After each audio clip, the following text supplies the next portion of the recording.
Hey everybody, it's Ryan. I just wanted to show you guys what we do when we're treating with or taking care of urine odor.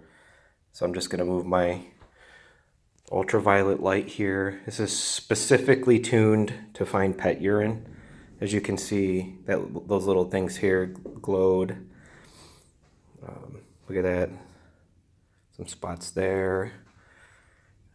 This is for a very good client of mine. They're a property management company in Northeast Ohio, and they're some of the coolest people I ever met. But anyway, sometimes their tenants have pets they don't know about. Sometimes they do know about them, and well, the pets make a mess. And we were thinking there wasn't any issues with urine, but I decided to check. I thought it might be a good idea. And you can see that big one right there, a lot of these glowing. So there's definitely some urine in here. But this is a very treatable situation because this is a lower nap carpet.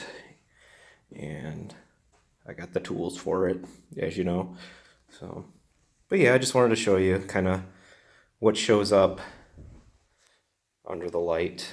See, I moved the light away. You can't see anything there, right?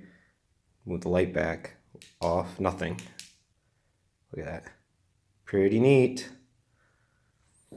All right, hope you guys are enjoying this cool weather. I'm a big fan of the rain. I know a lot of people aren't, but I don't know. I find it peaceful and relaxing. So maybe you rain lovers out there are enjoying it too. All right, well, have a blessed day, everybody. Bye.